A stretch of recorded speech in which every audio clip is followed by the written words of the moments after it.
les élèves. Comment ça va? Nouvelle leçon. Unité 3, leçon 2. Le passé composé. لو passé composé. فاكرين؟ الماضي المركب. ده عنوان درسنا النهاردة. passé composé avec auxiliaire être. هنتعلم النهاردة زمن الماضي المركب بس مع المساعد مين؟ être. الترم الأول اتعلمنا مع المساعد avoir. فاكرين؟ passé composé بتكون من ايه يا ترى؟ بتكون من le présent de l'auxiliaire avoir. بتكون من avoir كمساعد لزمن المضارع. تعرضنا لده في الترم الأول. ايه بالإضافة لإيه كمان؟ le participe passé de verbe. الجزء الثاني هو اسم المفعول من الفعل الموجود معانا في الجملة. par exemple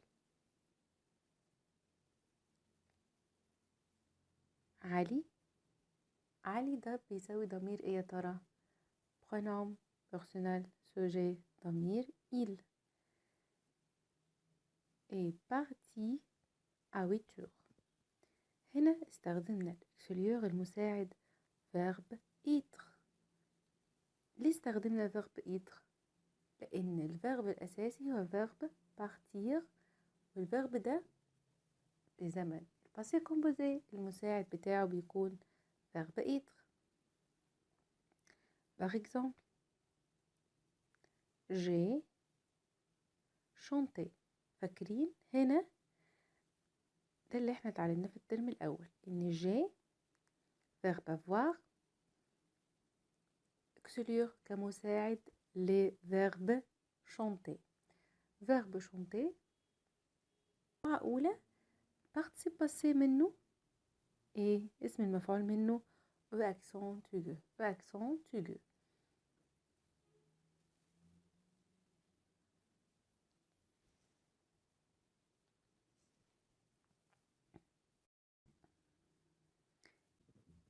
Il y a des verbes qui se conjuguent avec auxiliaire être. مجموعة من الأفعال بنصرفها أو بنكتبها مع verbe être كauxiliaire كمساعد. يا ترى إيه هي الأفعال دي؟ il y a 14 verbes في 14 فعل فقط هما اللي بنستخدم معاهم verbe être كauxiliaire في زمن إيه؟ passé composé، في زمن الماضي المركب. naître يولد، venir partir arriver، entrer re-entrer، monter descendre، rester tomber sortir aller mourir revenir retourner. لو هنستخدم أي فعل من 14 فعل دول بس في زمن الباسي كومبوزي هيكون الأكسليور المساعد بتاعهم verbe être. par exemple علي pronom il est parti à 8h. verbe partir كان من أفعال تستخدم verbe être كأكسليور. في الحالة دي استخدمنا معاها ايه؟ verbe être. علي أو pronom il أو ضمير il نوعهم ايه يا ترى؟ نوع الكلمة masculin singulier مفرد مذكر. في الحالة دي احنا ضفنا على طول اسم المفعول من غير أي حروف بعد اسم المفعول، يعني كتبنا parti من غير ما نضيف أي حرف لاسم المفعول. يعني ايه الكلام ده اللي هنعرفه في الاكزامبل التاني. دوزيام اكزامبل. مها مها pronom féminin أو masculin pronom féminin ضمير مؤنث est parti à 8 heures. مها pronom féminin ضمير مؤنث فأضفنا على participe passé على اسم المفعول أو علشان الparticipe passé يناسب في النوعية مع الضمير. يعني إيه؟ يعني لما الضمير مؤنث اسم المفعول كمان هيكون مؤنث. طب إزاي يكون مؤنث؟ ajouter la lettre E ضفنا حرف ال E. مها أو ال يعني اسم مها أو أي اسم مؤنث أو pronom il. الحالة دي كان السوجي فاعل مؤنث féminin singulier ajouter la lettre E. Les garçons, il avec S, sont partis à 8 heures.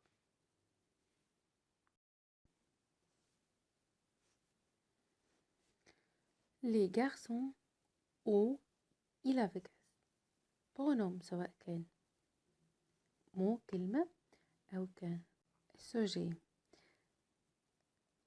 سواء كان مو كلمة أو pronom masculin pluriel. في الحالة دي أضفنا إيه؟ ajouter la lettre S. يبقى إحنا بنضيف S à la fin في نهاية participe passé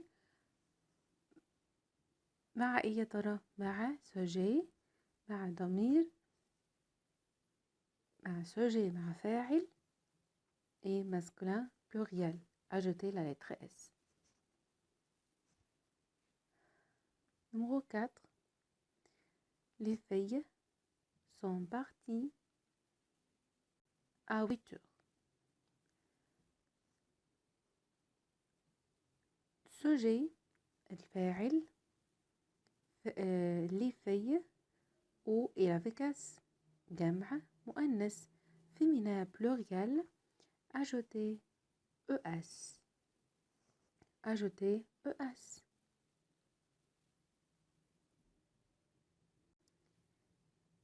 Écrit ce texte au passé composé. هنكتب القطعة دي في زمن الباسé composé. Ali arrive à l'école à 8 heures. Mona entre en classe. Ali et Mona disent bonjour au professeur. Ils travaillent en classe jusqu'à 2h30. Ensuite, ils disent au revoir à leur professeur. Et ils rentrent à la maison. هنحول القطعة دي لزمن الباسيه كومبوزي. فاكرين أول حاجة هنحددها أو عشان نحط الجمل أو نكتبها بشكل صحيح زمن الباسيه كومبوزي détermine le verbe. هنحدد الفعل. يا ترى هل الفعل ده auxiliaire بتاعه المساعد بتاعه être أو avoir ولا avoir؟ طيب هنعرف ازاي نفتكر 14 فعل اللي كان être كأكسولير كمساعد ليهم. علي était arrivé à l'école à 8 heures. يا ترى sujet علي féminin أو masculin؟ masculin singulier أو pluriel؟ singulier. هل هنضيف أي حرف على ال participe passé؟ non. pourquoi les sujet singulier masculin مفرد مذكر. complète l'exercice.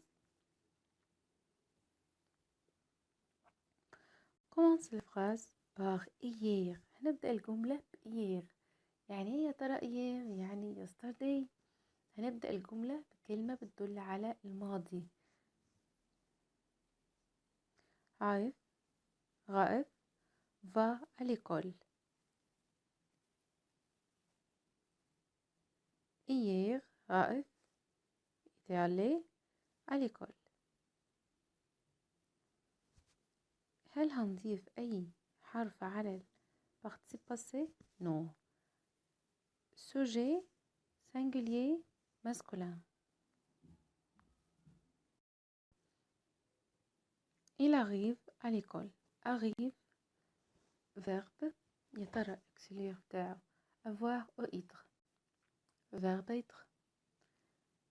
Hier il est arrivé à l'heure. أضفنا la lettre O sur le participe passé. sujet لأن sujet singulier féminin مفرد مؤنث. Nous sortons avec nos amis. Hier, nous sommes sortis avec nos amis. أضفنا lettre S على الparticipe passé. اتفقنا؟ Pourquoi les لأن pronom nous pluriel جمع.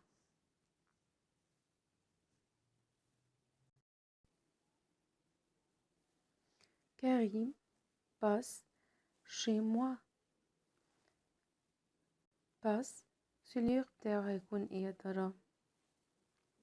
Hier Karim est passé chez moi.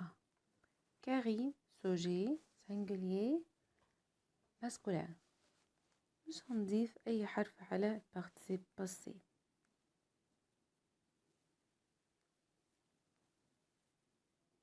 Complète avec auxiliaire être. نكمل بمساعد être. Le train partit à 2 heures. Il partit à 2 heures. Ma fille née le 9 septembre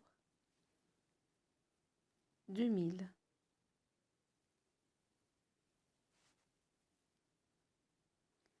I. Joe arrivé à l'école à 8 heures. Je suis arrivée à l'école à 8 heures. Mona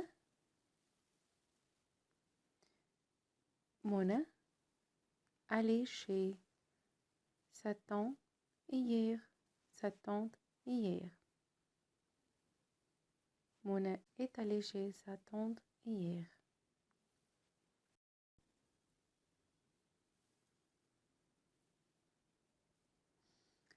Mais les verbes suivants au passé composé. Ali venir à Paris.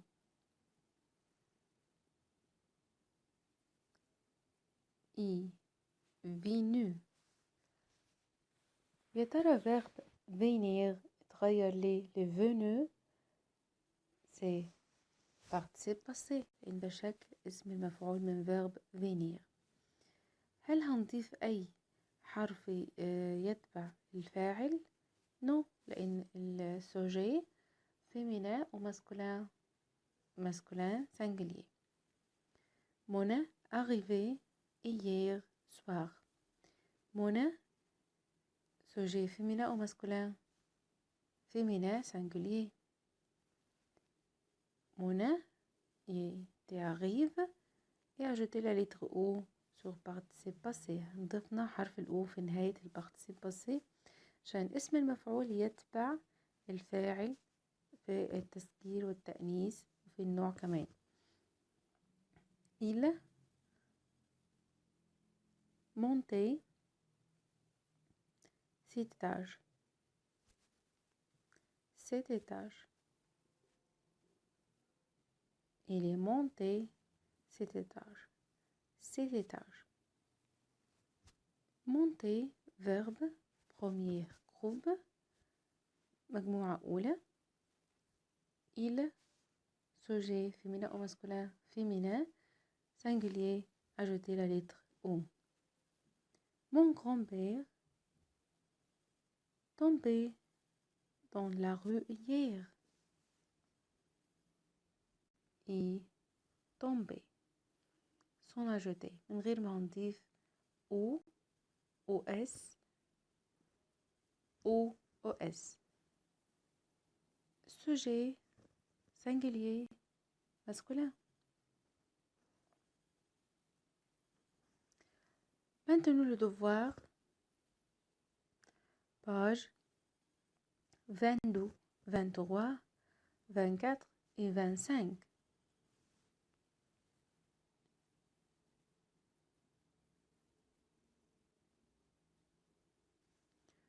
Entre les verbes qui se conjuguent à l'extérieur être. هنحدد ايه هي الأفعال من الأفعال دي اللي بتستخدم verbe être كauxiliaire كمساعد. Par exemple, vouloir tomber. يا ترى أي واحد من الأفعال دول بيجي معاهم auxiliaire être كauxiliaire verbe tomber. Numéro B, aller, venir, savoir. aller, venir. deux verbes. ممكن نضيف أكتر أو نحدد أكتر من فعلين في السؤال. Complète le devoir.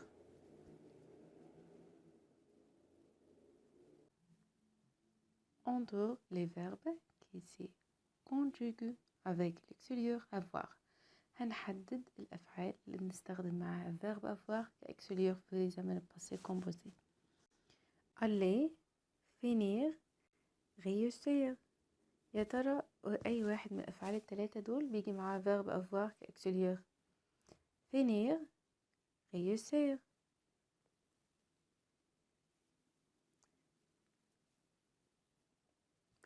écrire les participes passés convenables.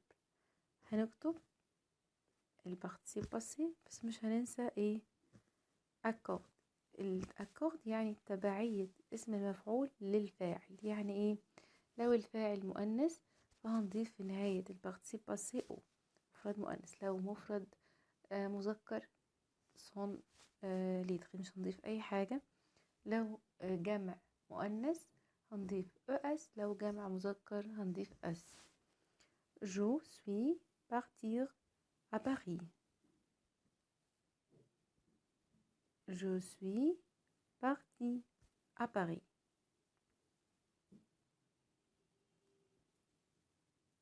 Complète le devoir. Mets les verbes au passé composé. هنضيف الأفعال دي أو نحولها لزمن الباسé composé. Tu viens à l'école. Complète le devoir.